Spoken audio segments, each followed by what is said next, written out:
This book will challenge you because as I was reading the book, there were a couple times I had to put the book down and walk away and just like, all right, I'm gonna come back to the book later because the book actually it eliminates excuses. So if you're a person who likes to make excuses for why your business isn't growing, this probably isn't a good book to read because it is going to challenge you and it's going to confront you. And as you read it, you're going to see yourself in the storyline and you're going to say, like, man, I'm not doing this, or like, hey, you know what? I completely missed this opportunity over here. If I were doing that, my business would probably be in a different place. And then I will say is the book does a really, really good job of really sharing some examples. Now, some of the examples that it shares in it, I will tell you, you may not like the examples that it shares because what the author does is he doesn't just focus on, let me give you examples that make you feel good or examples that you like. He is focused on, let me make sure you understand the concept. And so, for example, he talks about the power of networking, the power of influence, and he talks about a couple of examples in the story where he talked about one is a detective who became very, very influential. And some of the methods that the detective used might not be ones that you would want to repeat, but he wasn't sharing it so you could copy what that detective did. He shared it to illustrate the point of power and influence. So, with those warnings, I think we're good to go ahead and just jump into what the content is. Now, the first thing that I thought about is this whole book about, dig your well before you're thirsty. Like, what is this about? Now, the best way I can sum it up is this book is about teaching you the power of ongoing networking and relationship building. Because when we think about it, in any business that you're in or any avenue of life, like most of the success you see or most of the progress you see is going to be dependent on relationships. For example, when you think about the clients that you have, like they showed up not because they just found you online and they just wandered into your business. Most of the time, if you're a law firm or you're any type of service-based business, your new clients are going to come based on a relationship. Even if they did find you online, one of the things that they're going to look for is they're going to ask themselves, okay, who else has used them? Do I know anyone in my circle that has used them? Or do they have any customers who already look like me? Because if they can't see themselves in the people that you normally deal with, it might not be a good fit for them, or they may perceive that it's not a good fit for them. So relationship is fundamental to everything that we do. And then also, it points out that relationships are the fast way for us to get the outcome that we desire. For example, so relationships are the fastest way for us to get the things that we desire. I remember years ago when my wife and I first got married and we had moved to a new city and she was trying to find a new job because the job that she had was taking her driving to the middle of nowhere. And so she had applied to a couple of places and we just weren't getting anything hits back. And so I ended up having a meeting with the CEO of a division within a company in the city. And I remember just having a conversation. We were just getting to know each other, talking. And one of the things that he asked, it was like, hey, how is it getting adjusted to, living in Ohio? And I told him, it was going well. But one of the challenges we're trying to figure out is like my wife, she applied for different jobs and different opportunities. And hey, here's what's going on. And he said, oh, okay. What's her background? I was like, it's similar to mine. She's a CPA. She's worked in Fortune 500 companies. And he said, you know what? Send me her resume.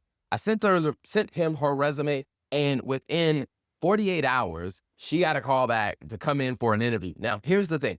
She had applied for that same job on her own, but through the relationship that I had with the CEO, it moved things along extremely fast. And the same thing happens when it comes down to business. So let's say for your law firm, you're trying to, tell a client that, your firm is the right firm to represent them.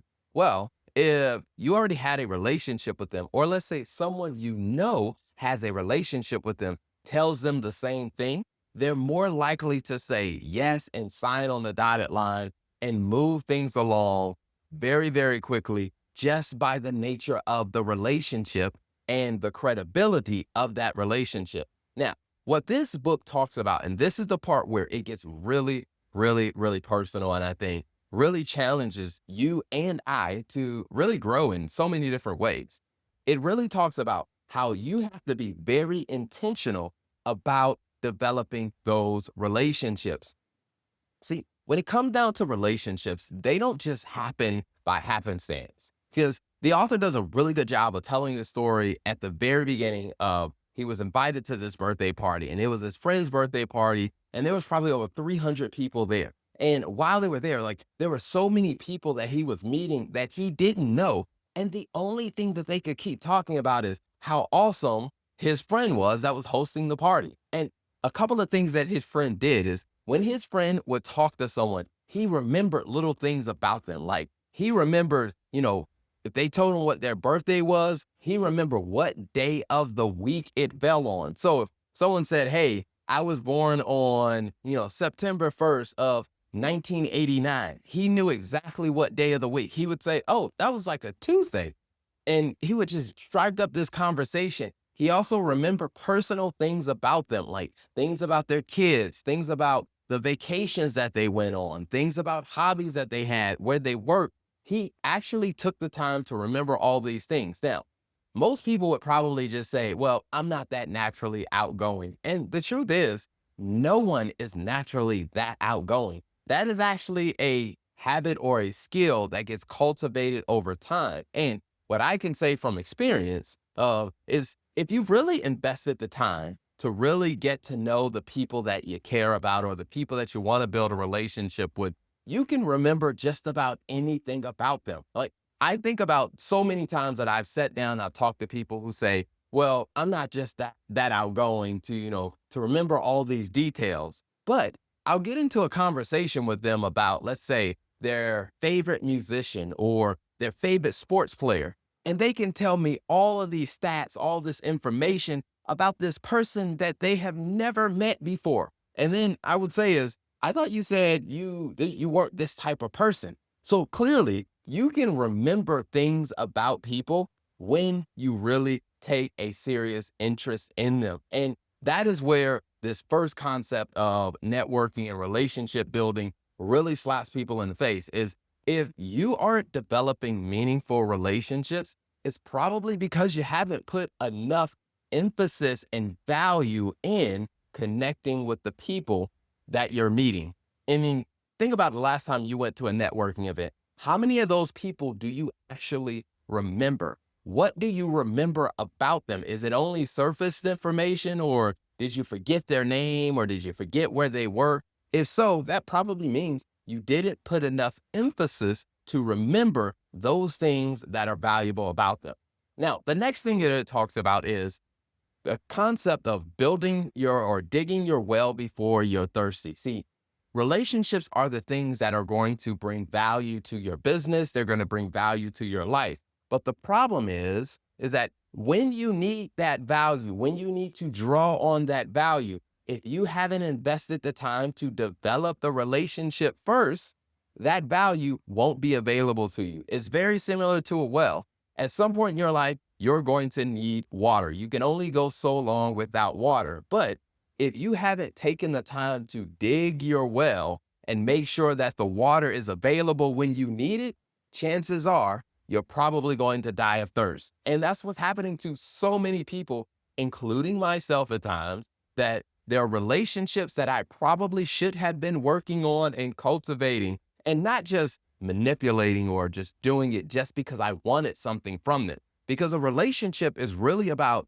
a mutual beneficial situation where it's like there's some value in it for them. And the book does a good job of giving you some very practical ways of how can you find opportunities to add value to the people you want to build a relationship with, not because you want to manipulate them in the future, but because you actually want to develop a genuine connection with them. And I think about that for one of the best pieces of marketing advice I've ever gotten is from a friend of mine who also has sent me referrals as well. He's a lawyer and he also does coaching for marketing for other firms. And one of the things that I remember, he and I were on a hike once and he was telling me like, some of the advice he's given different law firms is, instead of spending thousands and thousands of dollars in marketing, one of the best ways for you to get new clients is to really develop stronger relationships with your referral base. So it would be something like, think about people who would send you clients. How about you put it on your calendar and go to lunch with those people like once or twice a quarter and actually sit down, understand what's going on with them, how they're doing. And what ends up happening is those people who usually send you clients, you stay top of mind for them and you get an opportunity to build a stronger relationship and you'll probably get more new business that way. Now, if you are already doing something like that, then maybe, hey, it's time for you to invest in a more advanced marketing strategy, but don't just do one or the other, do both, but start with the referral relationships that you already have. Because what ends up happening is most people don't recognize that there is so much value already surrounding them. The problem is they haven't actually put the effort and the energy in to develop those relationships for those relationships to really produce the value that is available to them. So